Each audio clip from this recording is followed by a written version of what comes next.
Hello and welcome back to the WarDawg Trail Podcast. I'm your host, Sergeant WarDawg. Welcome to episode 135. All right, I have a heavy hitter for you. Excuse me. We have a heavy hitter for you that's like none other for today's episode. All right. Not only is he an Iraq veteran, he is also a current NFL sports agent. But before we bring him to the side, let's go over a few announcements. Oh, I'm sorry, Tom. I couldn't get you on the screen, bro. Like I said, I'm your host, Sergeant WarDawg. Tomo, you go ahead and let them know, or chime in as well. G'day, guys. Hello from down under, bright and early on this Saturday morning. Looking forward to chatting and looking forward to co-hosting with you today, bro. All right, right on. Okay, first announcement. Remember, on Saturday evenings between 2000 and 2100 Eastern Time, we are live, both of us, on DV Radio. That is Dysfunctional Vets Radio at dvradio.net. All right, we are both on this podcast, the Barracks Talk Podcast, live every Saturday night from 8 to 9 p.m. Eastern Standard Time. All right, you know where you can find us besides this podcast. Then, as always, this is the WarDawg Trail. Here, my book. Remember, you can buy copies of my book, The WarDawg Trail, A Rifleman's Struggle with War and PTSD, on Apple Book, Audible, or Amazon. All right. And then remember, man, my book won an award from bookauthority.org. All right. Won an award for one of the best Iraq war books of all time. All right. And finally, to finish things off, we have our military boss segment here on the WarDawg Trail, where we highlight everyone who we know and feel sacrificed and did a good job, whether or not they earned a medal or not. All right. So salute to our military ballers segment.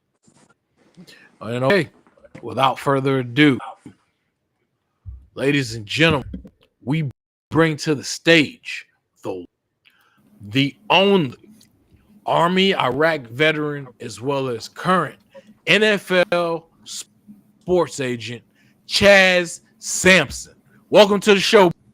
Awesome. Welcome, Chas. Thank you so much. Very warm welcomes. Happy to be here. All right. You had with all three of us being, combat veterans, bro, we appreciate what you have done in the veteran community, what you're still doing. It's amazing to see that you go from the war to now being an agent as you are with the NFL. Hey, basically, we're just saying we're a fan, bro. So, I appreciate the support. That means a lot. How I can make our community of Army veterans and any veterans, military, Marine Corps, Army, Navy, Air Force, Coast Guard, now Space Force, how I can make us look good. That's my goal. So I'm happy that I'm doing the right thing for everybody. Well, brother, from down under, it's looking good. I've been stalking you the last few days, brother, and it's looking really good. Very impressive, mate. Very impressive to see what you've done. Thank you.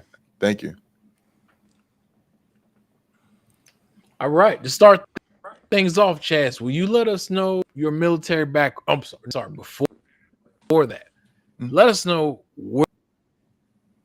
Yeah, so originally I grew up in North Carolina, in Fayetteville, North Carolina. So for a lot of the Army folks, that is home of the 82nd Airborne Division. That's where I grew up, and I was born in New Jersey originally, and we moved down to North Carolina, mostly in part for probably cheaper housing, and that's my upbringing. And now I currently live in Houston, Texas. But I've lived, I lived all over the place. But I live now currently in Houston, Texas. All right. Now, if you don't mind, this is what we ask all of why did you choose the Army?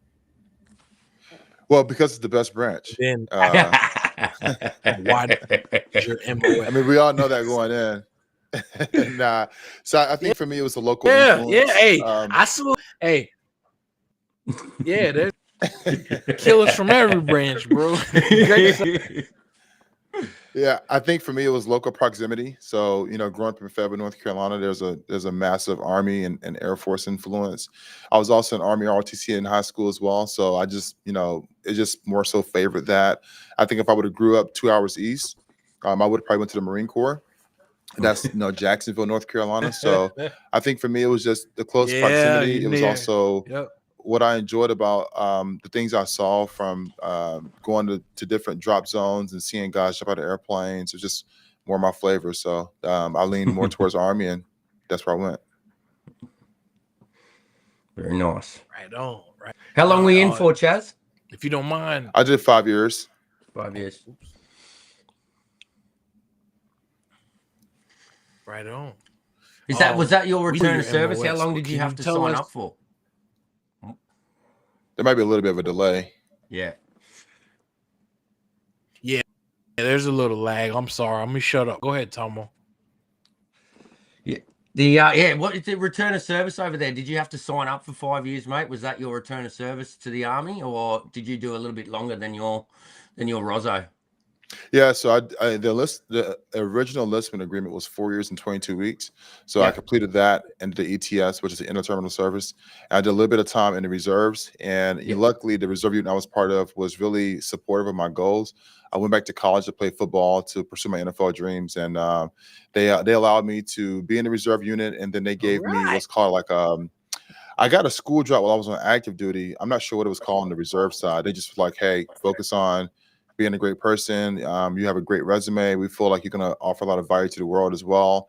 And I had the same opportunities when I was on active duty as well. They gave me a 3-month school drop. So the Army really just worked with me very well my last few days in the military. So that's why it's 5 years. I did 4 years, 22 weeks on the active duty side. And I did like another 8 months, maybe almost a little shy of a year on the reserve side. Oh, very nice. Very nice. All right. Right on. Please, let me chime in just real quick.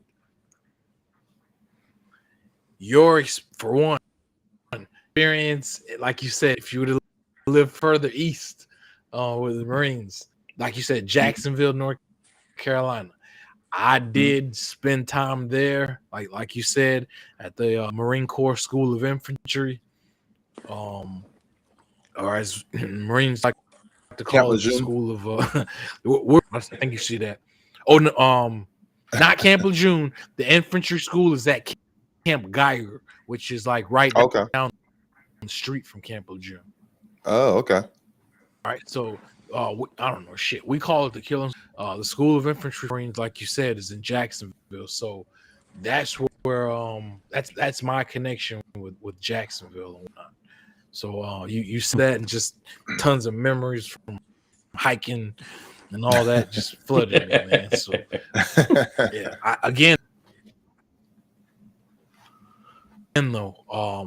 we really, you explained it to us why you chose the Army, as well as why you chose your job. I have to let you know, I'm not one of those types that's like whatever into the branches, what branch, better, or insults or jokes.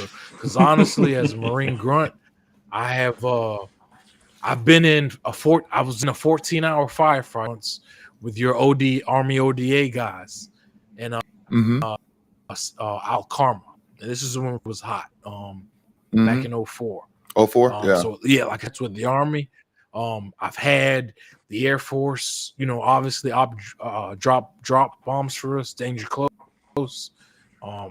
The Navy provide our corpsmen in the Marines, our medics. So the green side. But my eyes are, my eyes are helped me somewhere or another to stay alive, and I'm so grateful for that. I'm not one of those guys who gets into the ups and downs or whatever about branches and all that. I totally understand you and respect you said the Army's the best branch. I can't knock you there. You got fucking yourself and hundreds of operators, man, always ready to go. Yeah, like I tell people, it's all about, you feel your team is the best. I played college ball and I also served in the Army as well. So, you have your camaraderie and your loyalty to your team. But at the end of the day, especially when it comes down to the military, like all of us are one team, one fight. Every branch has its own unique value position in regards to how we make things happen overseas and ultimately defend our country here in the U.S. Right. So, yeah, I'm with you on that. I like to get into a little bit of banter from time to time on, the different branches and its uniqueness and stuff like that. And of course, we all pick on the Air Force and pick on the Coast Guard, but at the end of the day, we all here to serve one mission, so. Yeah, nothing different down under. Right. We like to do the same thing, mate. Bro. Okay. Right on, bro. So, yeah. if you don't mind, sorry. Oh, I'm sorry. Go ahead, Tomo. Mate, just it's interesting. You touched on. You got it, Tom. Touched on. Oh, now I'm noticing your experience there, mate. Touching on the professional sports side with military, I've over my volunteering over the last 10 or 12 years, and our interactions with the support, like the elite sporting community, mate. I found a lot of similarities, both leaving our jobs. Yeah. When that time comes at the end of a football career or at the end of the time in the military, that transitioning period out of what you've been doing for such a long period of time and what your identity has adapted to, stepping out, losing that tribe, that security around us. I've felt watching over the years that connection between combat veterans with service to the guys that have spent a life playing sports and then having to leave that in that transition period. I've found a lot of similarities. Is that something that happens over in the US, mate? Something you noticed? Yeah, I was going to say you must be stalking me for real, because that's one of the reasons why I got into the NFL business. If you look at the career of someone that plays in NFL, you look at the career of someone that served in the military, their careers are very similar while they're serving or while they're playing. And then when they leave, the transition is also, it's like a fall from grace sometimes. And it's hard for these men and women on the military side to transition back to normal life. It's also very hard for NFL players to do the same thing as well. So the difference between an NFL player and a service member is their value of their contract. Whereas, the value of a contract for a 4-year guy playing the league, you're looking at $4 million, give or take. Whereas a guy or gal that's serving in the military, you're looking at probably $400,000 for their contract value, probably a little bit less than that actually, because they're not all making $100K a year and they sign 4-year deals. So there's a very, very clear parallel between the two parties. And my goal is to be able to take the experience that I have, and the success I've found over the last. I've been doing this for 12 years now, and just making sure I give some value back to each community. So. Well done, brother. It's amazing work. Absolutely amazing work. And you've tapped into a great sector there, mate. I found that obviously with the support of the bigger corporates, the bigger teams and stuff like that. When you've got a shared message, it's easier to get it out there. Yeah, absolutely. It builds rapport. They see I'm coming from my heart. I'm coming from some place that's genuine. I don't do this just for money or fame, anything like that. I really do it because I really care and I really like what I do. And I'm also very competent in the space. So I think, when I do make these relationships with people, like I've been doing over the last now 12 years, it's just received very well. And oftentimes I get invitations unsolicited, like just out of nowhere. People find my profile or they hear about me in the grapevine, and I get DMs, and so it's been very well received for sure. Oh, excellent, mate. Excellent. It's good to know, and it's especially with the comparisons in sizes. I speak about that a lot with these guys. We're the baby brother down here in Australia, but it's very good to see the similarities where the veteran space is starting to head now, and how we're going together and expanding. It's good to see. Absolutely. Yeah. I mean, I think football players love their veterans and military loves their football. So if I can bridge the two and make it work for everybody, and there's value add for everyone in the equation, to me, that's a step in the right direction. 100%, brother. 100%. Right on. Right on. Chas, if you don't mind, you hit on the major identity crisis. Like, before we go on and speak about your other accolades, businesses going on and whatnot, please the same way you spoke about that identity crisis and that, that loss of Mhm. identity, obviously, from being in the military or being an NFL professional player. Please, Mhm. in your words, just real quick, 'cause you did touch on it. And obviously, like Tomo and I only understand it from the perspective and then turning to civilian. Mhm. What we don't know what it's like for an NFL player to lose that fame, notoriety, possibly drop in income. Please talk to us about that both military and NFL experience of leaving the job and losing your identity pretty much. Yeah, so it's deeper than what you may think, or you probably already know. But the depth to it is, if you take away the fame, if you take away the Google searchability, if you take away the dollars that are earned, and look at the person, it's the commitment they've provided to their service and to their teams. So when you remove that away from them, and some of these guys, let's talk NFL side here. Some of these guys have been preparing for the NFL since they were 5. I know I have a kid in my DMs right now. Right before I got on this call, a kid DM me. I'm not going to work with him, unfortunately, because the NFL is not going to want his services. But he's a running back. He is, I would guess he's probably 26 years old, which is pretty old for the NFL to come in as a rookie, undrafted. He's 26. He went to a D2 school. He has great size and great speed, but he doesn't have NFL great speed and great size. But this kid is 26 years old, and he's been wanting to go to the NFL since he was 5. So he spent 21 years or 2 decades preparing his craft, and he can't use it. But let's say, for instance, for the guys that can use it, that have been working since they were 5 or 6 years old, and make it to NFL, this has been what they've been wanting to do since they were kids. And now they've spent 20 years building that, and in 4 years it's gone. So I think a lot of the times the real nuance is, how do we get these men on the NFL side to find purpose doing something else that isn't football, that isn't waking up doing workouts in the morning, that's not going to film study, that's not going through walkthroughs and going to games on Sunday or Monday or whenever the NFL has them. So I think that's that's the real caveat here, is that men for the NFL side have dedicated 2 decades or more to building their craft, and then it's hard to find something that gives them that type of fulfillment and joy. And my goal is to find that avenue for them, and I customize it for all of my clients. On the military side, it's very similar. A lot of folks chose the military because their parents were involved with it, or they grew up in that environment, and they knew since they were like 6 or 7 they wanted to go into the military.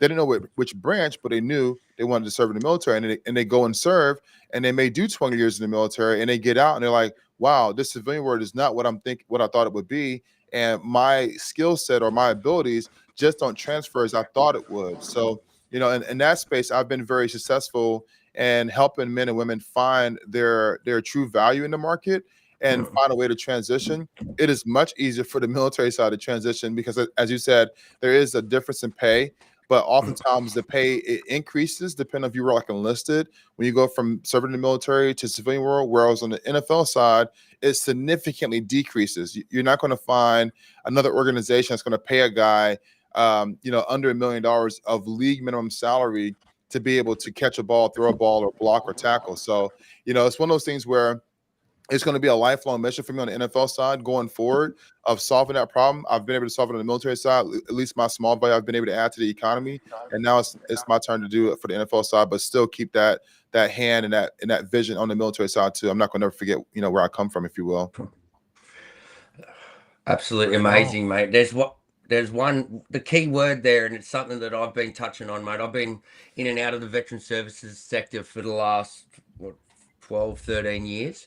And that one key word that you slipped in there, purpose, mate, that's everything I've been rebuilding my life off. Everything that I've punched in anything that I do is, after we transition, we need to redefine our purpose. Yeah, absolutely. That purpose is massive, mate. But I can hear it in your language and everything. It's so exciting to talk to someone that's made this transition, stepped out, and now giving it back, brother. It excites me because it was something I was trying to do for a long time. But 13 trips in and out of psychiatric wards and rehabs will slow that pace down. Yeah, for sure. I mean, but even in that's your story too, because you're here to tell the story. We deal with a lot of death claims on our VA claim side. every year I'm dealing with a dozen or so deaths, and I would say 20% of them are suicides. And for the life of me, there was a contract out there to help the VA find a solution for suicide. Whoa!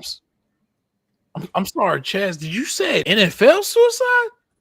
No. Well, that's that too. But I was talking about from the military side. But the NFL happens as well. It happens on both sides. Okay. So you have to understand, right? Or not understand, but you have to realize that you're dealing with a very traumatic event as far as like two guys colliding on the NFL side, and that can cause severe traumatic brain injuries, TBI and CTE. And then on the military side, you got guys that have been in explosions, guys have been at all types of traumatic events, and that causes problems on their brain development over time, and it can throw off the equilibrium of how the brain actually works, the oxytocin. So, for me, I've been really doing a lot of research into the suicide part of it. There was a contract out for it, but I didn't even want to bid for the contract. I wanted to legitimately just be a part of a board or a commission that offers some help. I was on an opioid commission in North Carolina. I was able to, help out a lot with Governor McCoy at the time, understanding how to combat opioid abuse amongst the veteran population. So I've always given my time and also resources to helping these causes and figuring it all out. But that's a problem that we deal with in the firm. We have about a dozen deaths every single year. Some of them are natural causes, but there's a percentage, about 20% of them are actually suicides, and it's demoralizing. And I deal with on the NFL side as well. I hear it and see it. I don't really see a lot of suicides on the NFL side from my own practice standpoint. But I do see a lot of men that end up getting in a lot of trouble, not only with the criminal justice system, but just financially and with their spouses and significant others over, hey, I just cannot, my life is not what it used to be, and it's hard for me to transition to this new lifestyle. So, right.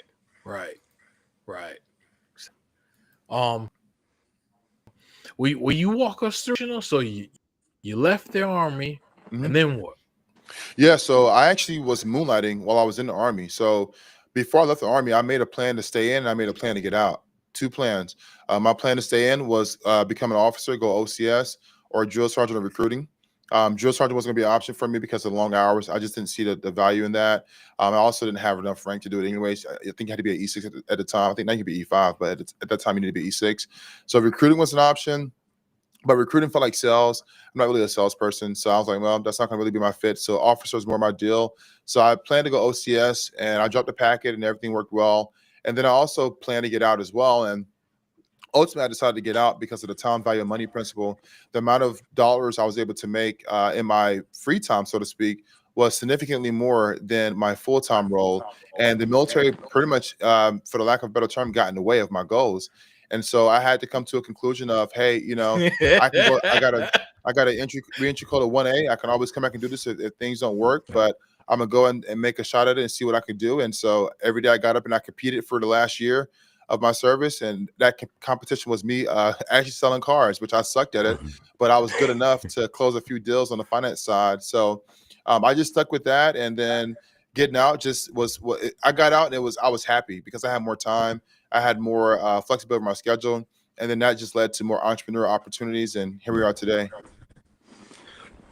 Well done, mate. You can hear it in your mindset. Right on. Where does your finance brain come from, brother? I'm very interested in that. Yeah, so I had a grass cutting business when I was 12.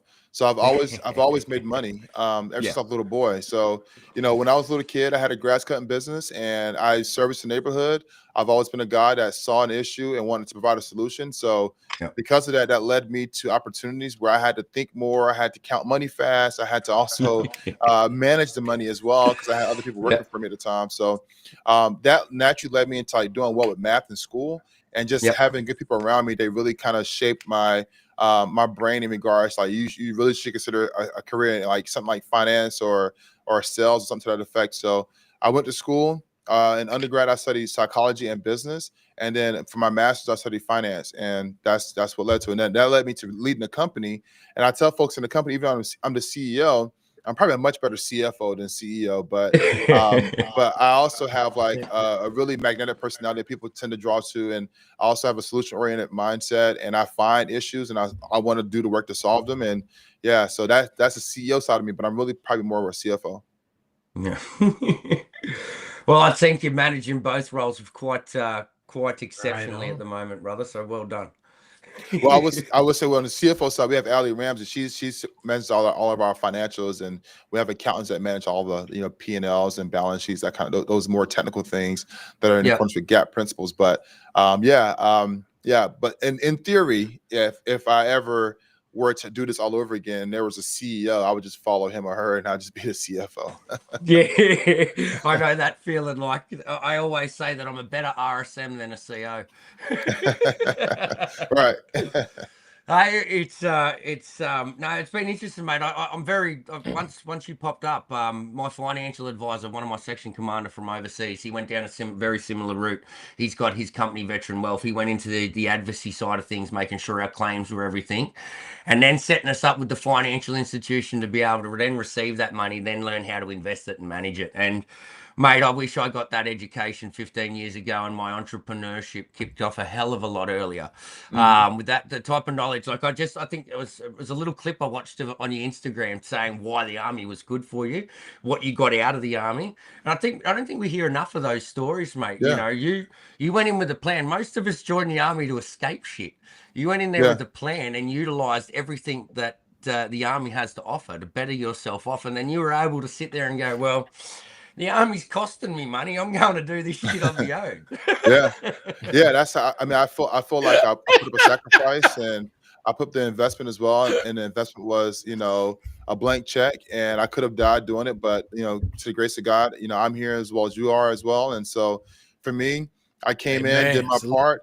I saw the benefits in it as well, and I wanted to make sure that I can leave it better than how I found it. And I did my small part in doing so. And when it was time to go, to the next project. So yeah, but it was definitely one of the best investments. And I make a lot of investments. I own a lot of real estate out here in Texas and some certain parts of the East Coast. And I would say there's no better investment than serving your country.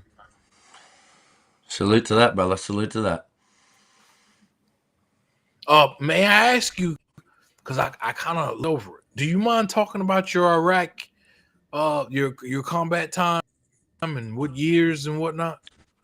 Yeah, I deployed 07, 08. I was in, we were a force support company. So we did a lot of stuff, but we were based mostly out of LSA Anaconda, Balad. But I've been to Ramadi, I've been to Baghdad as well, and some other areas. But pretty much, man, Iraq was Iraq. I left Iraq in Iraq. It was probably one of my more defining moments where it made me really appreciate our American lifestyle. I know a lot of people, they have their disdain for our country, but for me, going to Iraq made me really appreciate it a lot more. And I went to Iraq from Germany as well, so I was already overseas, and then just experiencing like all of Europe, which is pretty great, pretty plush as well. But just experiencing all of Europe and then going to Iraq, it just made me a better person, a better man. And it could have been better timing for me because I was 21 when I went to Iraq. So that was, I think, for me, one of the most defining moments because it made me appreciate life a lot more. You'll see life can be gone in a mere sure second. So, but for me, I left Iraq in Iraq, and I leave it as that. But it's probably one of the best moments of my life in regards of like teaching me valuable lessons. Wow, that's it. So, mate, do you think what was your headset? What was I'm very intrigued. Very intrigued. You left Iraq in Iraq. Mm-hmm. What sort of mindset do you think you carried during your deployment that allowed you that possibility to be able to leave Iraq there, mate? And talking from my experience, it took 13 years in and out of psychiatric wards for me to leave Afghanistan in Afghanistan. So it's a testament to your mind state, mate. And I'd like to explore that a little bit more. If you could give me an insight into what you think was going through your brain after coming home after your deployment. Yeah, I mean, for me, I grew up in a really bad neighborhood. So for me, it was better than that. I figured if I got killed, my parents would at least get life insurance. So that was we all think that. Yeah, I was like, it's 400,000. That 400,000, right? Yeah. So it's 400,000 SGLI. So I mean, for me, it was more like I'm here to do a mission. I'm here to take care of my business. I'm getting home, and that's just what it is. And so if it requires me to take care of my business, take care of my business. So I think for me, just my childhood growing up in really rough environments. And I mean, I see my first incident when I was like 9, 11. I was 10. I was 10, 9 or 10. And so I grew up, around. I mean, I wasn't. It wasn't unusual to hear gunshots in my neighborhood. I've seen a lot of activity. So for me, joining the military, I was like, at least I'm a little bit more safe. I have Humvees. I have unlimited ammunition in a sense. I got a team of guys that also want to take care of the business. So for me, it was just business as usual. I'm here to take care of this and get home. That's amazing, mate. That's amazing. Yeah. Salute. That was my mindset. And then coming back, we had a lot of great psychologists and psychiatrists that really were helpful in our transition coming back. My unit was really big on that because we had, and I'm thankful for being in a unit with guys that had 5, 6, 8, 10 deployments. And we're talking about 15-month deployments. I mean, these guys have spent most of their career in Iraq. Overseas, Jesus Christ. Yeah, so we had a lot of great guidance going into Iraq. We had a lot of great understanding. I knew I had a very good grasp of what we're going to get into. We replaced Schweinfurt, which if you look at Schweinfurt, when they went to Iraq, it was one of the bloodiest times in Iraq. I think they lost like 40 men like within their first quarter of being in Iraq, and we replaced them in Iraq. So we were able to watch the news on a day-to-day basis and really get sit reps of what was going on, boots on ground, because we knew we were coming behind them to do the same thing. So, for me, we were well prepared, and we just walked into battle and just took care of our business and came home.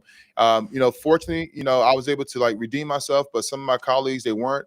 And, I pray for them. I've also helped them with their VA claim as well, just as out of respect for my fellow brother and sister. But yeah, for me, it was just, I think where I grew up, my mom was just conditioned like, hey, this is just a phase in my life. And, if I can live to tell the story, then great. But if not, then I've served my country well. My parents get 400,000. So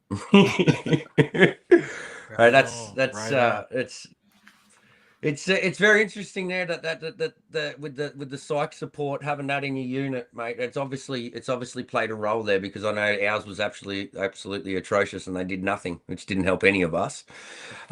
So to hear that type of support was there and to see it paying off, that's fantastic to know. It gives me hope for the future for our next generation of fighters.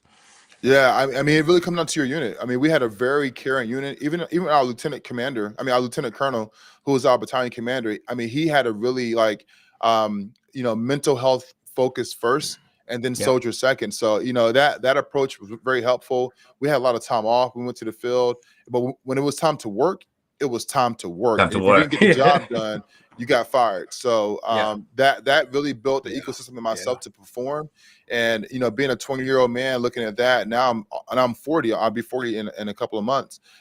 Having that as a foundation was very helpful. So I got blessed and fortunate to be around like guys that had been to combat a number of times and lost a lot of stuff over their careers, to where they just kind of were able to pave the road for me and tell me, hey, this is what you need to do for yourself. Take care of your body, take care of your mind. Right. You do have a job to do, perform, and then let's move to the next mission. That's amazing, mate. Well done.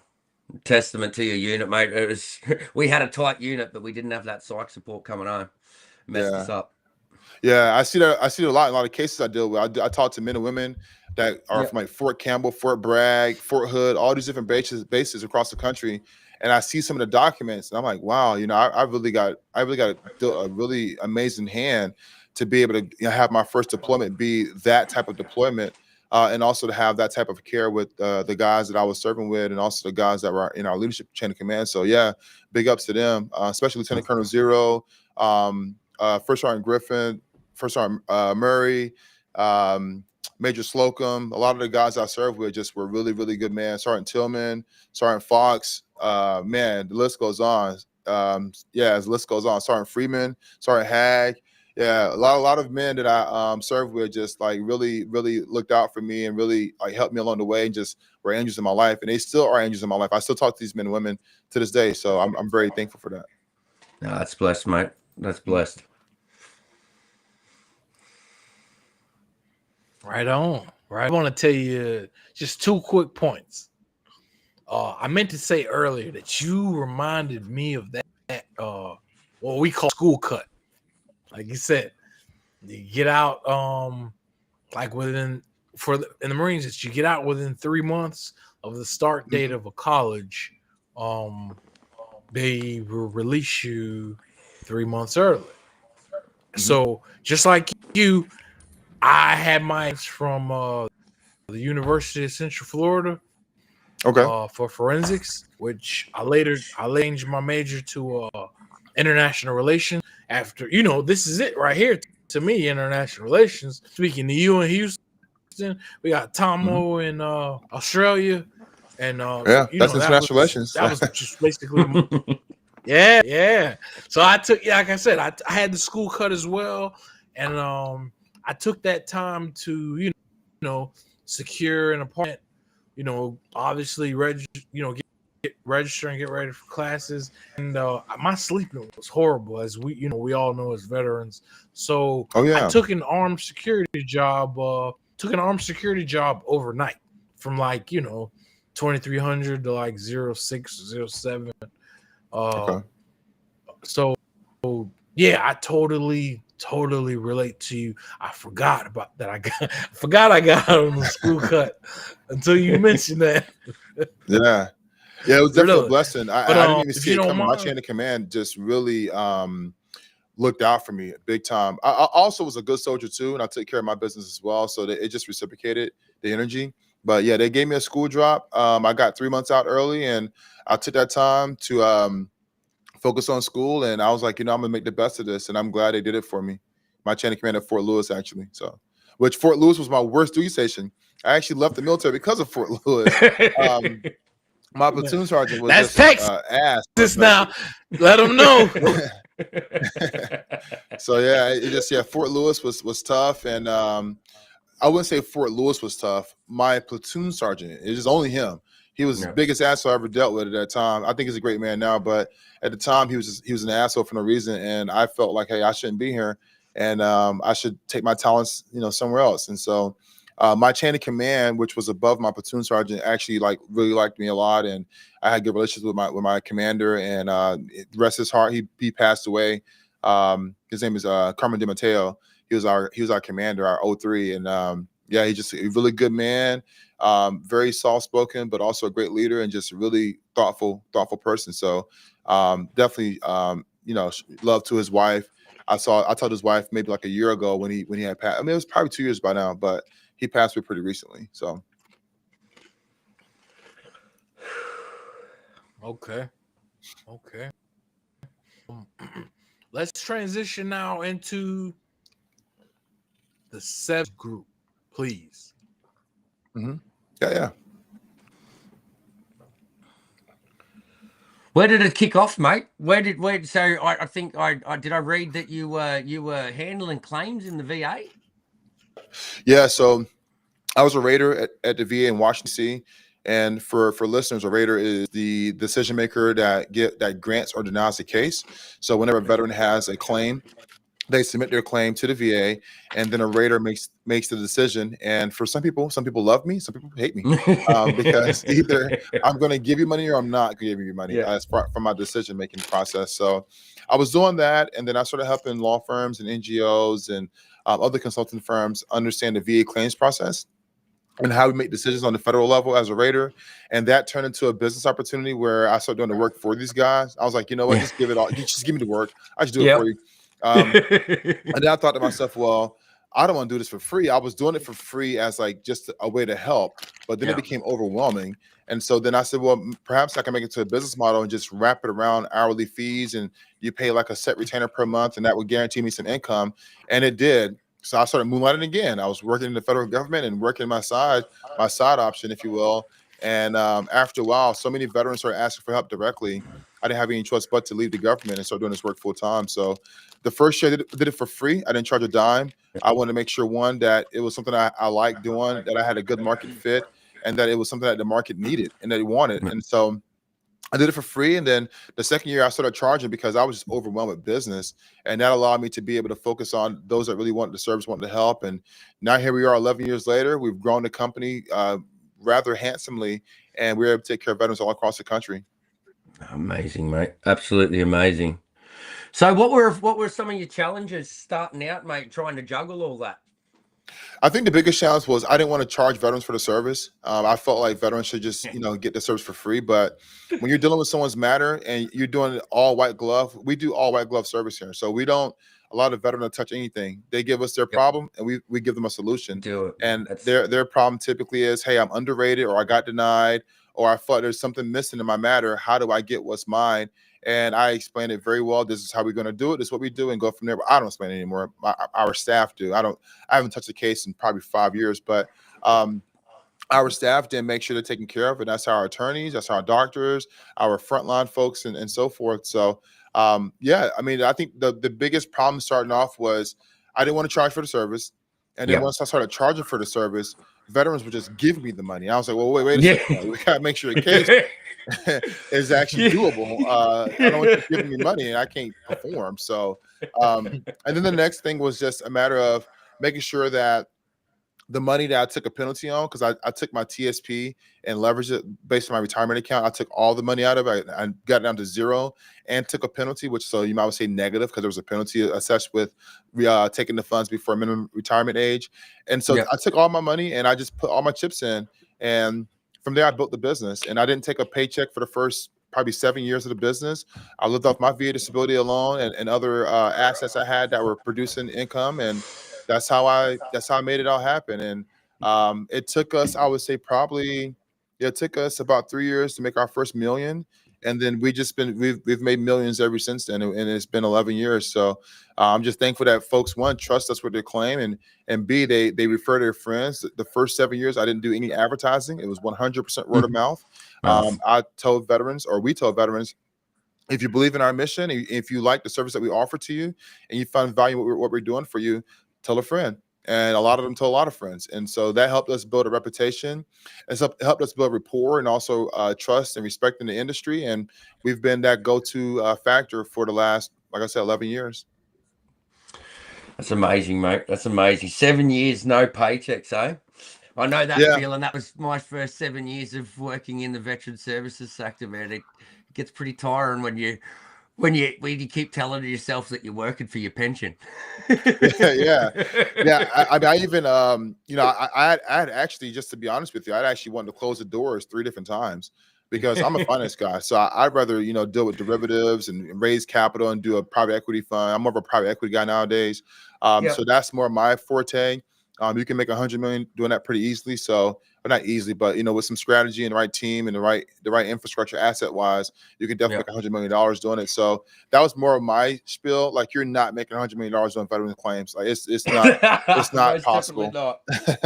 unless you're just doing something that's super unethical somewhere, or you're just that massive of a company. You have some government contractors, but for me, it was more so. I didn't want to tell veterans no, so I couldn't close the doors of the firm. I never forget, this was in 2017. I was running for mayor of my small town back in North Carolina, and I had sent a mass email out to all of our staff saying, I'm focused on politics nowadays, and I have other things in real estate and mortgage going on, so I'm not going to be doing claims for much longer. But if you guys need any help, feel free to just hit me up. And some of the people were like, "Oh, you're not leaving. You're going to stay here. Seven Friends was not going to close its doors or change what its offering is as far as services." And I was like, "Well, you don't know." And then sure enough, I didn't know. I was wrong. So I couldn't tell people no. And I stopped business. We had no calls coming in, a few emails here and there. And the cases that we had that were pending, we just managed those. It was probably like 200 cases. And when I said, you know what, I can't tell these folks no, and I also, want to help these people. And I don't have another entity that I trust that I can send the business to. I was like, screw it, I'll just do it myself. And so I sent a mass email out and said, hey, we're back. Our doors are back open. And we had closed for like maybe 2 months. And I was just going through like the dissolution process of dissolving the company and dissolving the service. And I was sitting thinking every night, like, man, I don't know if I'm making the right decision. I really like what we do because it's helping people, but I also know that I have a bigger appetite for other things and other interests. And, dealing with veterans is a very tough business on the disability side of it. It's not a very straightforward, easy business. You have to have a heart for this stuff to really perform and a good brain. And a very good brain and super competent. So, I just said, I don't think other people in the country can do what I'm doing at this level. I'm a former Fed as well. I know the process very well because I wrote some of the policy on. So I just decided, I'm gonna stick with it and figure it all out. And this would be like a passion project for me. And it won't make me a wealthy man, but it'll make me a rich man as far as spirit and character. So we open our doors back up. We send email out, and we have not stopped since then. I never forget one of our COO, Capri. She's like, it's like the spigot was turned on and turned off, or turned off and then turned on. And when we turn it on, it's just the water just flowed, and we just never stopped having business because folks just trust us and they love what we do. That's a big thing in the veteran community, mate. Like you said, that 7 years of no advertising, word of mouth. It's pretty strong when it's veteran to veteran.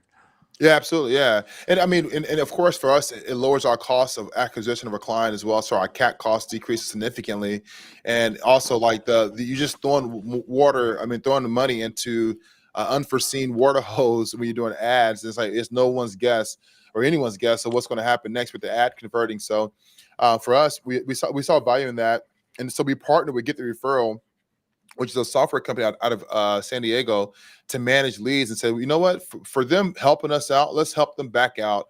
And instead of giving money to, TV companies and social media companies, let's go ahead and give the money back to the veteran. So if you refer someone to us and they become our client, you get $50 per client. And some folks, we're paying like $6, $7, $8 grand a month because they have such a large following of veterans that they end up sending us a lot of business. And that's still a practice that we deploy to this day. We put money in marketing now because we're much bigger, but we still have that option too, that we're paying out some great money to veterans and their families too. So, and folks go to our website, they just sign up. We get probably 3 or 4 signups a day. So, about 300 a year, give or take. Some sign up and they don't do anything, and some sign up and they send a whole bunch of clients. So that's amazing. Absolutely amazing. I love how the Veteran Network can take care of one another when you've got the right heads aligned. Yeah, absolutely.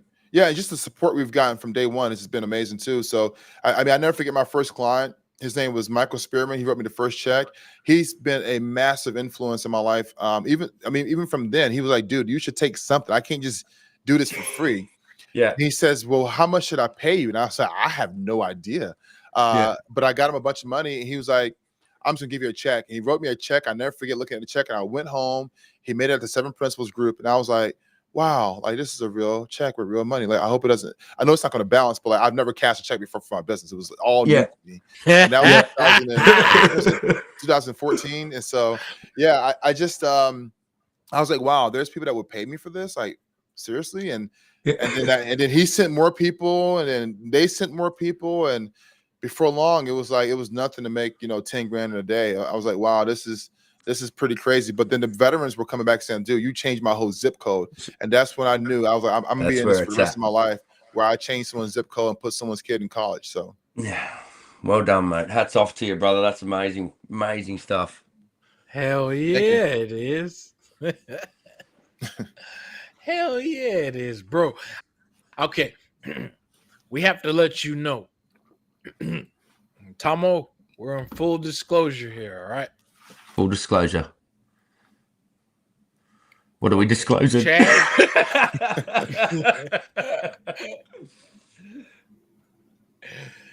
Chas, both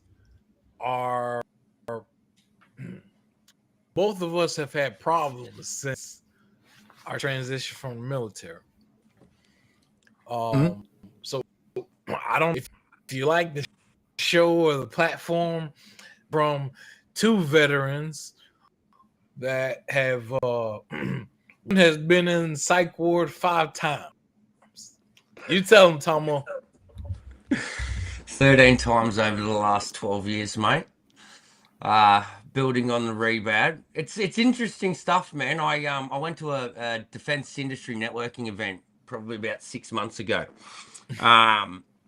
And I got up in front of a big bunch of business people. I'm like, oh yeah, you're promoting veterans and everything like that. You want to work with veterans. So I put it onto them.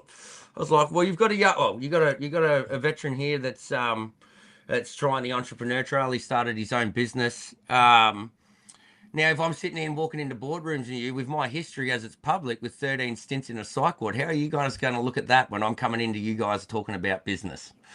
So I suppose my question would be to you: How would you picture it now that you're a business? I want to take your army hat off for a second. I want you to put your CEO's hat on, your CFO's hat on, and you've got me knocking at your door. And then, yeah, you've got a pretty impressive resume, but then you've also got the cons over here with the history there, man. How does that sit? Where does that sit with you as a leader in business? Yeah, for me, it's just pretty well. I mean, we used to that amongst our clients. We feel as if someone with your resume and also with your background and your personal history, you also relate well to our client. So for us, we're used to those types of things. I think a lot of business owners, you see, went to a defense networking event.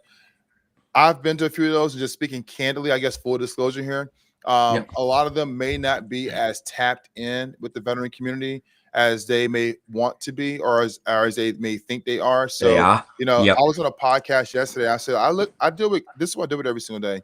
I deal with very, very wealthy, high net worth individuals, and I also deal with guys that are literally unemployed. They're not only unemployed categorically, but they also unemployed financially. They don't have any income coming in. That's a very, very, very widespread. Damn, you deal with millionaires and wow. I deal with billionaires. I deal with guys that are trying to get Medicaid. Yes, absolutely.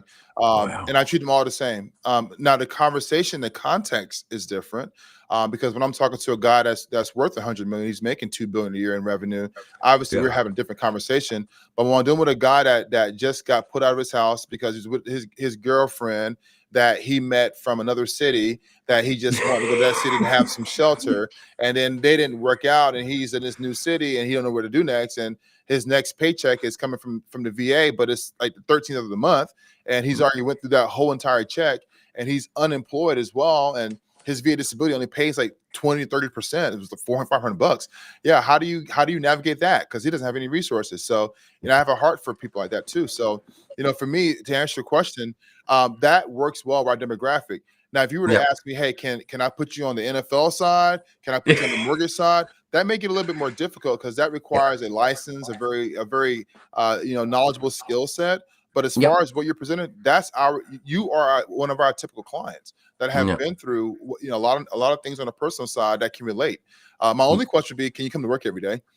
We have a pretty straightforward scheduling system here in the firm. So our scheduling with our team members is based on their availability, as long as they meet production limits. So our staff has a lot of downtime, but they also do a lot of work for our clients all around the clock. So there's people working 3 a.m. sometimes, some people working at 8 a.m. It just depends on when they can get things done. But it's about your family and life balance first, and then the firm is, I guess, somewhat second in a sense. But you have to meet your productivity widgets to make sure you kind of stay here. But yeah, as long as you can get your job done, you will relate to our clients very well. Beautiful, mate. No, it's excellent. It's interesting to say because the feedback I had wasn't what I expected. There was actually very similar to self. Well, let's not focus on your negatives. Let's focus on the positives. What has 13 trips to the psych ward given you? Well, that's given you a hell of a lot of life experience. Absolutely. It tells you how to deal with people on a as far as mate, I've had arguments with psychiatrists now, and I was like, don't you dare tell me that you know psychiatry better than me, mate. I've got 15 years of lived experience out of that book. You've got 15 years of reading it. Yeah. Exactly. Yeah. And I think that bodes well. I think there's a connection there with our clientele as well. So absolutely. No, excellent, mate. Excellent. It's been very, mate. This has been really, really interesting for me, mate, because obviously the journey for me of the entrepreneur sort of things is, look, I'm very much similar. I had hustles from 11 years old. I was making money from a young age, and I love seeing those dollar signs. I just decided to get mixed up with the wrong side of things before I joined the military. And mate, coming out of just seeing it now, like this transition coming across, like I suppose the beautiful part about being an entrepreneur is everyone already thought I was crazy. So carrying on the way I'm carrying on now is nothing new.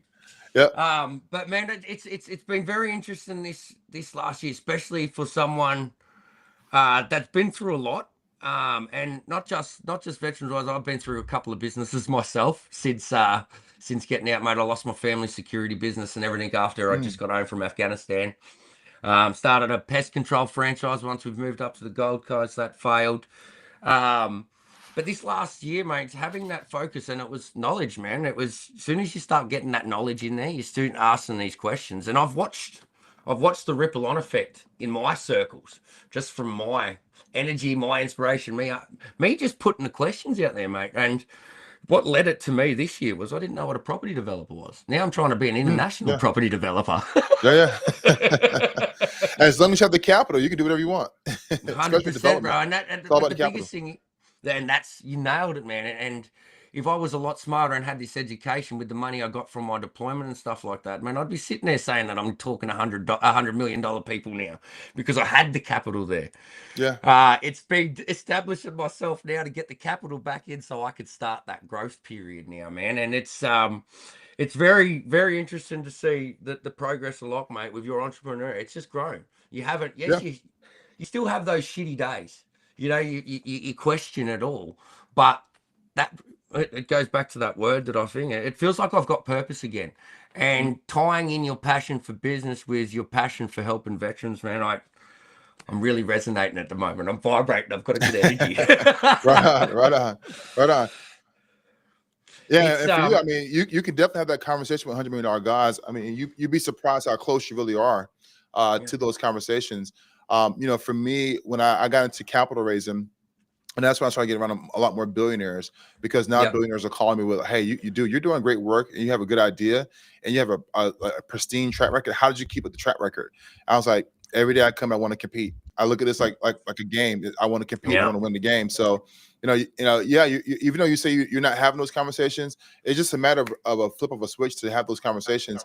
And if you get into property development, I would highly recommend you probably consider raising capital and creating a fund. I'm not sure what it's like in Australia, but here in the US, you create a fund as long as you're registered with the SEC as a 506B or C for credit or non-credit investors. You literally can start raising capital and having folks like actually do the leads for you that are high net worth individuals that will come directly to your inbox. So there's a way around it. And then now your network has changed. I think for me, I got fortunate just being around professional athletes, basketball and football, to where I can have that conversation with a guy that has, a couple $1 million just to kind of wire over the next morning kind of a thing. So you'd be surprised how close you are to actually having those conversations. And I always say it's 7 degrees of separation. Somebody that can connect you to another $100 million guy or $1 billion guy or whatever that you can solve a need for. And I'm sure you can do it. 100%, man. Thank you, brother. It's interesting, man. It's one thing I've got you. Mentors, mate. Something that I sort of created on this entrepreneur journey as I was guiding myself through it. Like, I've always been someone that's like, I can do this. Now I've just got, we can get this done. I've just got to find out who's going to help me get it done. Yeah. And having those networking events, and I met, he's an ex-special forces soldier, actually does logistics all across. I think he started some First Nations to First Nations trading between Australia and America. And we come up with through chats and that. I got to meet him one night, spent the night without him. He kept me out till 2:00 in the morning, and I had to go mix mud at 6:00 the next day for this fence. It was terrible. But we, through our dominations, we've come up with I sort of posed it to him. I said, is there a way to create a mentoring sort of fire team? And we sort of played with that idea, mate. And we come up with the concept of, in your mentorship fire team, you need your section commander, you need your 2IC, then you need your specialist, you need your medic, you need your SIG and comms. Have you got a network of mentors that's helped you helped you scale the ladder, I suppose, mate? Like having that influence, I've known for myself personally. Like you said, as soon as you start having these conversations, so your interest, these guys, if they can see value to you, they're quick to jump on you, mate, very quickly. Yeah. As long as you got that confidence. But I'm very interested into the guys that have led you to the success that you've had. Yeah, so I'll be honest, this is probably going to be a weird answer, but no, I have not had any mentors. Really? It's all been none. It's all been Chat GPT and Google. Yeah, so that's. I mean, I can sit here and lie to you and say, yeah, I got a guy that told me. No, I had no mentors. I was 100% lonely and on my own, and so I didn't really start picking up mentors until I started performing. And when I started performing, people were like, oh, wow, like this actually works. And people have an interest in, tell me more about this. And then when I told them more, I didn't show them, like most times, the books. When I showed them the books and showed them the history and the progress, they're like, wow, what's your team size? And I tell them the team size, like, okay, how can I offer you value now? So I think for me, I think for me, it worked in my favor that I had a vision, I had an idea. I actually didn't seek out mentorship. So if I would have gotten mentors, I would imagine. Yep. But I just along the way just kept focused to the mission. And I was very competent and also had the capital coming into it. So I guess that was one of the biggest sometimes that I had capital coming into it. A lot of people that at least I've met in my career that are looking for mentors, they're looking for ways to not make mistakes or to have capital infusion involved. I knew how to not make mistakes because it's the veteran demographic. I'm my own customer, and then I also have the capital to make sure that I can make the business work. And then from there, it was like, well, let's see what Chas does. Either he's going to sink or swim. And so it was up to me to sink or swim. And so obviously I swam very well. And then once I started swimming, I started bringing on more swimmers. And then as more swimmers came, people were like, wow, there's a group of swimmers there that are taking over this water. What are they doing right or wrong? I want to understand what they got going on. And then from that brought in more mentorships that were like, well, hey, Chas, I see what you're doing over here. This makes sense. You have a very good service and you're making great revenue. But here's another sector over here that you're not considering that you may want to look into. And then that is where mentors came in. Yeah, excellent, mate. No, thank you for that insight, mate. Congratulations, man. That's to be where you're sitting today, to have grinded that out yourself, mate. Big hats off to you, brother. That's amazing. Absolutely amazing. Yeah, I'm just blessed, man. Blessed, fortunate, and I mean, I know this is probably like more of an NFL stand, but I have a lot of dog in me. I have a lot of fights. So for me, every day I get up, I want to compete. I spent a lot of times. There were some nights I slept in office, and Whoop. You're right, brother. You're lagging. Well, we lost him there, Chas. Well, during the lag, every day. I mean, there were times I spent nights in the office, man. There were times where I spent, money on courses that I needed just to kind of get myself that bridge, which were like a quasi mentor. But, and then when I started looking for mentors, I think what turned me off is that some mentors wanted to charge me money for it. I mean, a lot of money. It wasn't like, just like throw me like a couple of dollars. It was like sometimes $25,000. Get out your checkbook. Yeah. Wow. Yeah. So I was like, man, for a mentor, like $25,000, I can figure this shit on my own. So I think that's what turned me off when I started making some inroads into the industry, that the mentors that I was really looking for to go to the next level, they really wanted me to pay them a lot of money up front, and I didn't feel like I was getting much value. So I figured out on my own from YouTube and Chat GPT and Google, and then just testing things, trying it. If it didn't work, I didn't do it anymore. If it kept working, I kept doing it. And that was kind of it. No, well done, mate. That's absolutely amazing. It's interesting, man, the different experiences, but I couldn't, mate. As soon as I said the word mentor, started bringing it up and seeing the value that it could add. I got into it, and it was something that this networking event took on to the next meeting, where they were bringing it in and seeing how they could implement sort of this mentorship into these young, or not young when they're getting older now, but the veteran communities that they're entering into business and the entrepreneur space. So and one thing I have done around mentorship as well is like more partnerships, because sometimes mentorship has the connotation of a lot of time used, no money, no value add. I'm gonna just teach this young lad about life or whatever. And it's like, oh man. So some guys are into that. Or gals are into like mentorship from like this organic, pure standpoint. I actually do mentor people and I don't charge them a dime. I actually lose money sometimes, but I get blessed on the way. But what I have found that has worked for me is when I did want mentors, I just made them partnerships. And I made sure they were capitalized very well in a deal, to where it was a good value add for both of us, and I learned something and made a little money, and they helped me learn things and taught me things that made money too. So that's worked better for me. When you bring them into the deal, now it's our problem versus just me being deal, and it's just my problem. So that's what I've done in my current years and latter years in business. Yeah, you know how to hustle, brother. Amazing stuff, mate. I like that. That's a really, mate. I'm going to use that as you mentoring me right now. I like this partnership word. I'm going to keep that in the back of the head. Yeah, because at that point, people thought they're really involved in your success. Because if, like, for instance, I have a deal I'm working right now. Well, I've already worked a deal, and it's with a local influencer. She has amazing ideas, and I give the structure. So I actually come in as a managing partner with her as a partnership. She teaches me the landscape of Houston and nightlife and events, stuff like that. And I teach her the business side. So we're both making money. We're both are pretty happy with the deal. and it's a good partnership because she's lacking in areas that I'm really great at, and I'm lacking in areas that she's really great at. Her name is Trinity. She's a good friend of mine.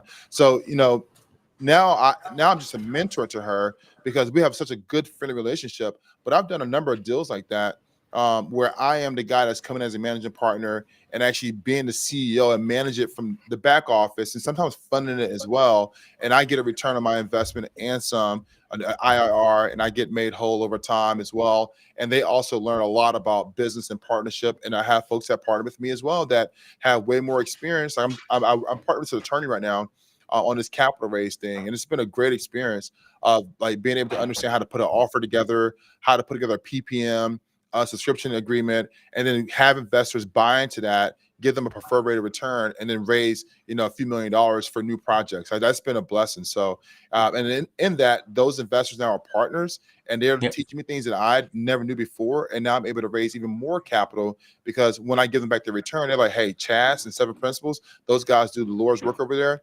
You may want to invest in this," and that's how I open up doors to other multimillionaires, 100-millionaire guys, and billionaires. Amazing stuff, mate. And that's obviously when you're in those circles, it's easier to give back to the veteran community when you got friends like that with deep pockets. Absolutely, yeah. And then of course at that time, it's like my time isn't tied towards performance. My time is more so tied towards just giving things back to people, and I don't care what comes back from it, whether it's more revenue or it's just someone is being helped. That's the win is someone is being helped. Being helped, 100%, brother. We got you back, Kaz. Sergeant WarDawg, we got you. That's terrible. He may need some Ethernet. Yeah, I'm here, bro. I'm just listening, taking it in. We've been. So I'm just learning from Chas. We thought we'd lost you there, brother. We thought we'd lost you there. Chas, is there anything else, mate? Anything else that you're currently working on that you'd obviously with this base that you'd like to get out there, mate? Anything into the future? Anything you want to wrap up on? We're getting close to that hour now. I don't know how much time you've got, mate. Yeah, nothing too major. I'm more so getting into like the private equity world nowadays, and also getting into business building. So there's a huge initiative with SBA for funding for buying businesses. And so I'm in that space now of using SBA lending as well as private dollars to buy businesses, and I have a focus on the veteran demographic. So nothing that's coming out right now as far as like today. It'll be out probably the middle of 2026. But my new vision is to give a lot of give a lot of insight to the veteran community on how to build businesses and how to scale them, not just build them, but actually scale them to where you can exit. And so teaching exits as well. I talk to a lot of veterans that don't know about exits and what that looks like, and multipliers and things of this nature. So I figure, well, if I have the ability to raise capital and people trust me, then I can raise capital and use SBA funding and buy businesses and help veterans get employment through that regard, and make some of them owners as well. Some of the guys will just be natural W-2 employees, and that's what they want to do, and we support that. And you'll have some guys that want to actually have ownership and may have some capital to put into the deal to actually run a branch in their local community. So that's my new, I guess, job going forward. I call it going into my 40s. So I'll be 40 in May, and I figure from my 40s and beyond, it just be more private equity and NFL and helping veterans and helping military and NFL people transition. So in that space. Mate, that's awesome. Absolutely awesome. Mate, so, well, here we go. Here's a business one for you. That model that you've got in America that's working so well, educating these veterans, mate, is it something that could be implemented elsewhere other than the States, or is it tied around your knowledge of the VA? Yeah, well, for me, it's actually can be done all across the country. So the VA was just something that brought the cash in, so to speak. It was like my passion project, or is my passion project, and it will always be here. But it's not something that makes a ton of money. But it's enough money for seed capital for other ventures, and the private equity stuff is around real estate. So that's building apartment complexes, commercial scripts, Single family homes, depending on the deal. I just bought a piece of land a couple weeks ago. That'd be a single family home, and I bought a house. The house next to it, I rehab that one as well. So we have an event coming up next month where we're teaching veterans how to use their VA disability claim to get into real estate and how to also sell themselves a house. So for me, I have this thing called Sell Yourself the House, where I actually buy houses. With my real estate license, I get paid to buy houses. So I'm teaching that concept to veterans so they can understand to do it themselves. But yes, it'll work anywhere. It's just a matter of raising. Actually, some of our investors are from the UK. Yeah, that's not Australia, but they're not in the US. Is what I'm alluding. Yeah, 100%, bro, 100%. That's definitely where I'm looking at spreading my wings anyway. Mate, there was something I was having a chat with my financial advisor the other day, and it was something, especially going in the development side of thing with this micro investing. And we've been talking about as the claims are coming in, using delegating a certain percentage of these compensation payouts, whether it's 5 or 10%, which is designated to go across to the veteran, which is designated to investing. Looking in the development side of things, I'm trying to educate myself at the moment in micro investing, and could this be an opportunity for me, 10 and mates, without a heap of capital, to start building that capital as a group? Why we don't have the funds to start it off ourselves at the moment? Yeah, absolutely. It certainly would be. The only contingency that I have to meet is that the investor or group of investors have to be accredited investors because we are a 506c. I think I have that correct. Yeah, we're a 506c, which means it has to be an accredited investor. An accredited investor is someone that makes $200K per year or have $1 million net worth outside of their primary residence. And if it's a group of them or LLC, I think the net worth is like 5 million or something to that effect. If it's like a business, but I have seen guys that said, well, look, I may not have the individual net worth to meet the accreditation process, but me and 5 guys are going to, make a company, and then we're going to meet that burden of proof at that level, or somehow team up together and get accredited together. But there is a way to do it. For us, there's a minimum buy-in. The investor has a definite preferred rate of return.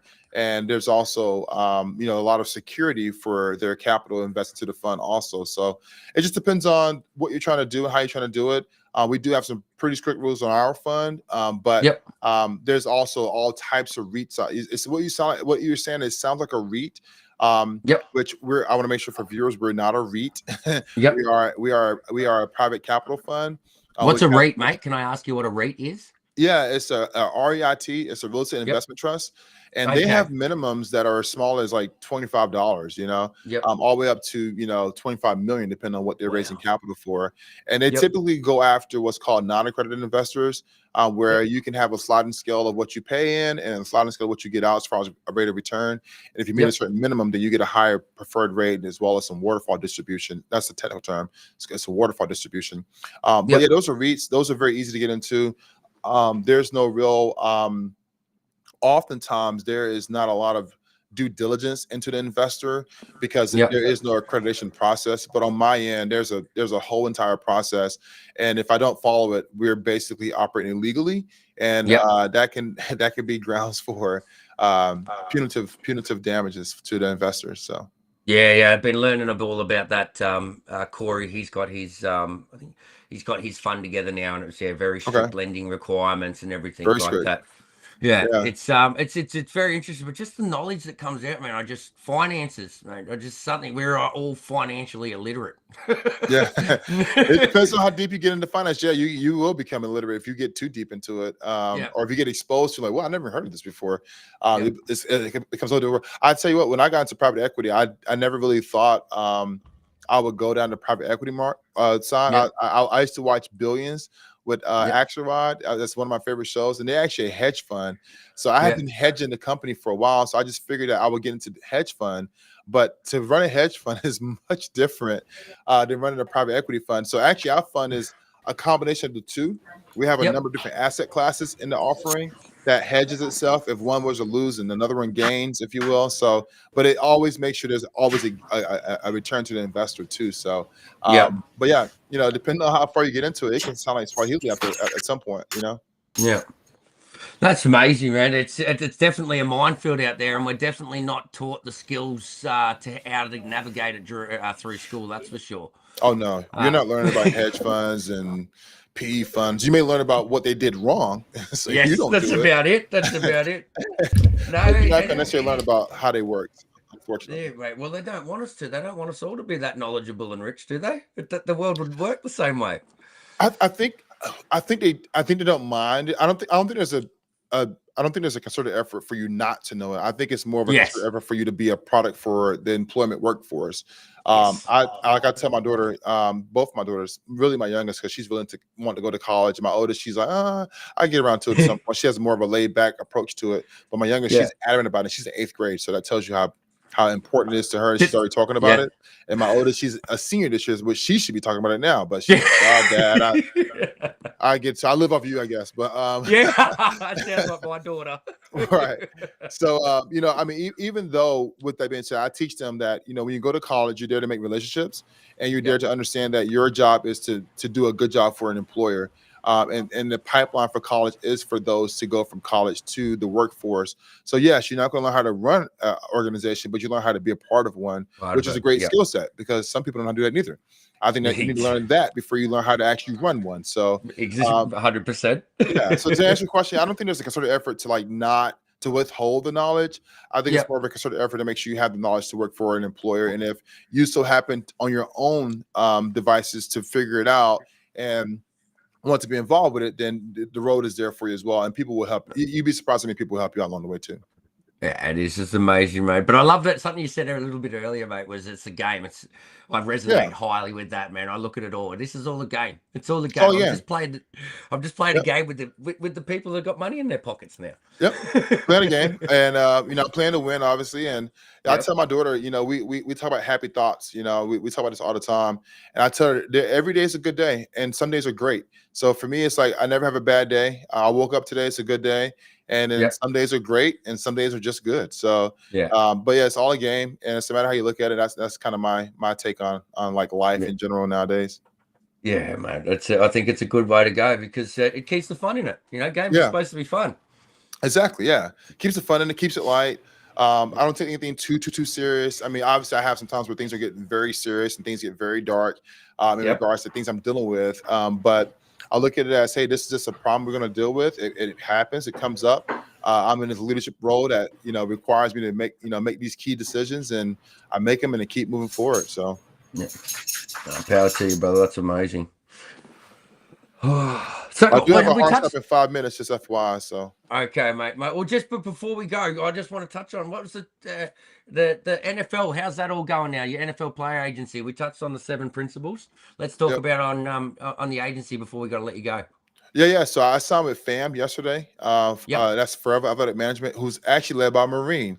His name is Damian Knight, and the reason why I joined his organization is, it's crazy. He wrote a comment on Facebook like 2 or 3 years ago, and he had said, hey, I'm an NFL agent now, so if you guys want access to NFL players, I'm your guy. And I was like, I'm actually pretty interested in like how that all works. So how do you become an NFL agent? And so I looked it up, and I was like, actually, I'm qualified. Take an exam and have a master's degree, and pay a fee. And I said, I think I can do this. And I actually tried it the first year, and I failed it. I failed the exam last year, and I took it again this year and passed. And so for me, I'm just thankful that NFL players look up to me. I talk to NFL guys, like I would say all the time before I came into this business. And so to be in a position where guys just trust me, I have those relationships as well. And now to be able to rep them is just a blessing. And to know that Damian really trusts my ability to be a part of his team, and also, Jeff as well, and the rest of the squad over there that I just joined, it's really also a blessing too. They really welcome me with open arms, and I'm just happy to do the work now at this point. Excellent, mate. Congratulations again. It was on to the next venture, mate. Another thing to conquer, I suppose. Yeah. I didn't want to do it on my own. I was gonna start a vertical of 7 principles doing sports management or managing player athletes. But I decided I'm gonna team up with some guys and help them grow and make them better wherever their weaknesses are. Hopefully, I can come in and be that strength for them, and we balance each other. And I make them the next best organization out there, and raise some capital, help them out too. And together we'll win and help take care of athletes. And the thing is, we all have the same personality when it comes down to like service. He's a Marine Corps veteran. I'm an Army veteran. Jeff, our other partner, he didn't serve, but he has a spirit of service. And so for us to come together as a trio in this sense and really take care of these NFL guys is a blessing for not only the NFL, but the NFL Players Association and its players. So I wanted to be with a team that had the same exact philosophy or very similar philosophy when it comes down to service, and that the money was not something that we looked at first. We looked at the people first, and then the money just kind of is a byproduct. So I really like their philosophy. And I was recruited by a few agencies, but I chose them because of I have with the owner. And that's where we are. So no, excellent, mate. Well, wishing you all the best in those in the future, mate. And once this rugby league from Australia kicks off over there, mate, I want you jumping on the NRL guys from out here. I'll send it to you your way. Yeah, I definitely would love to be a part of that. Hell, we could probably do a rugby league and fund it and actually make it the NFL, you know. So, you know, get the money, probably, you know, raise probably $50 million for it and actually fund it. I even thought about doing WNFL, Women's National Football League. There's an opportunity there as well. And there's been some talks about it. But I think it's kind of hard to get like enough women across the country that want to do it on that level. I don't think it's hard. I think it's just a large task. The NRL in Australia, our women's sports really taken off, and there's a good model to replicate there, I reckon. Yeah, I would imagine so. I have looked deep into it. It was a thought. I have a friend that plays. She's professional, lives in DC, and then my daughter plays flag now. So now I'm like even more tapped in because I'm like involved as a coach and as a parent. So excellent. All right. Excellent. The exciting stuff. Yeah. Wrap us up, WarDawg. Right. Hey, Chaz, how we looking on your time? I know you're a busy man. Yeah, I have literally 60 seconds. 12:30 p.m. Central Time is when I need to. That's my hard stop. So I have like less than a minute. Well, just in case he lags, Chaz, and we can't get it in, mate. Thank you so much. It's been an absolute honor and a privilege. My pleasure. Talking to you. And you'll see me hitting up your DMs, mate. You're someone I want to know, mate. You're an inspiration to another veteran that's seen you transition and become as successful as you are, mate. It's it made the last 12 months for me all worth it, knowing you put in the effort, put in the grind, and the success that can come from it. You know, you're showing us what that hard work pays off to be, mate. So thank you. My pleasure, man. Thank you for that. It means a lot. Thank you. Sergeant WarDawg, wrap us up before we got to let this man go back to work. Ladies and gentlemen, episode 135. The WarDawg Trail Podcast. We brought the one, the Army Iraq veteran, Chas Sampson, to the show. Chaz, thank you for being on with us. Thank you so much, guys. See you guys soon. Cheers, Chas. All the best, mate. Have a good day. Right. Thank you. Likewise. All right, guys. All right. Sweet. Well, what a legend, eh? Okay, ladies and gentlemen. I told you we had an exclusive guest today that we wanted to present to you. Not only a combat veteran, but a professional mind in the business world. He is a veteran successor. Salute. All right, ladies and gentlemen. It's episode 5. Salute. Salute. Watch you stay fast, always me. Keeping your voices down and screaming to be free.